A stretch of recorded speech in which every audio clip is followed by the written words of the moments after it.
Ο πλατωνικός διάλογος, που φέρει τον τίτλο Αλκιβιάδης, έχει ως θέμα του την αυτογνωσία και την αναγκαία αυτοβελτίωση του ανθρώπου.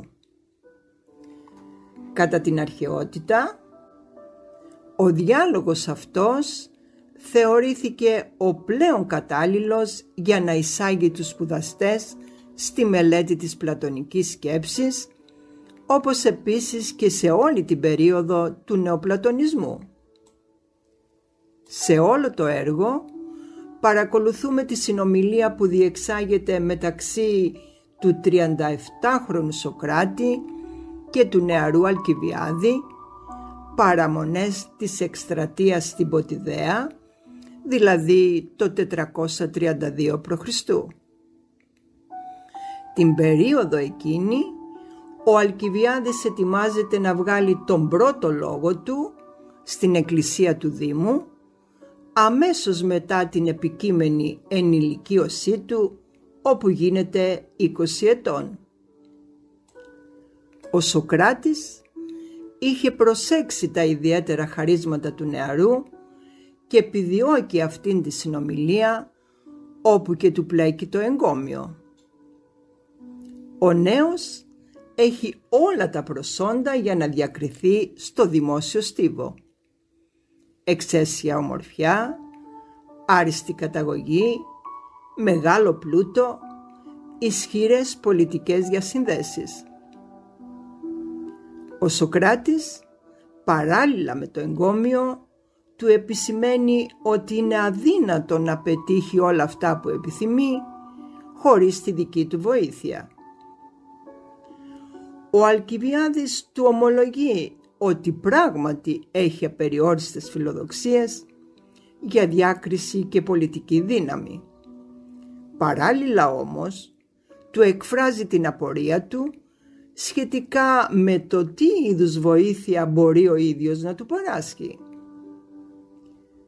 Ο Σωκράτης δεν του απαντά ευθέως, αλλά αρχίζει μια μακρά συζήτηση μεταξύ τους, κατά την οποία αποκαλύπτεται η άγνοια του Αλκιβιάδη ως προς το τι είναι δίκαιο ή τι είναι το συμφέρον, γνώσεις που θα πρέπει κατεξοχήν να έχει ένας πολιτικός αρχηγός.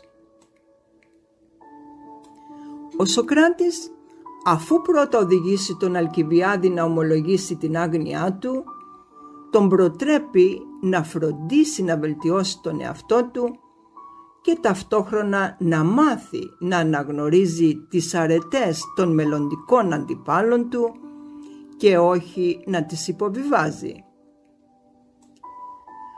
Το πρώτο μέρος του διαλόγου θα ολοκληρωθεί με αναφορές στο δελφικό παράγγελμα γνώθης αυτών.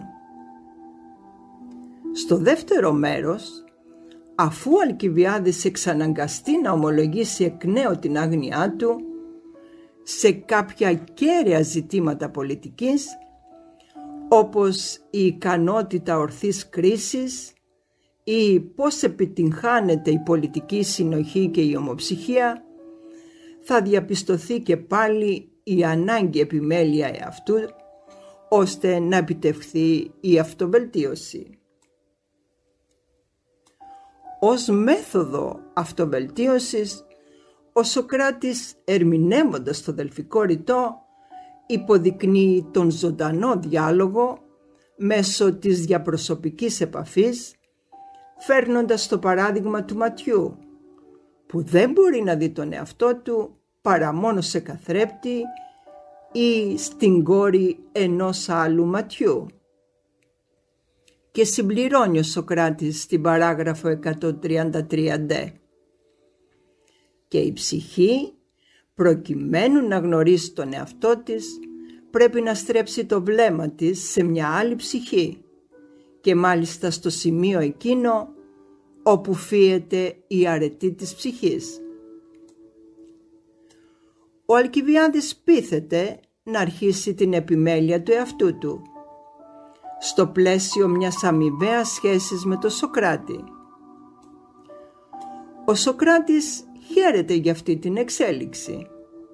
Ταυτόχρονα όμως αναρωτιέται με τη γνωστή ηρωνία του αν αυτό ευωδοθεί ή θα αποτραπεί από την τρομερή δύναμη των Αθηνών.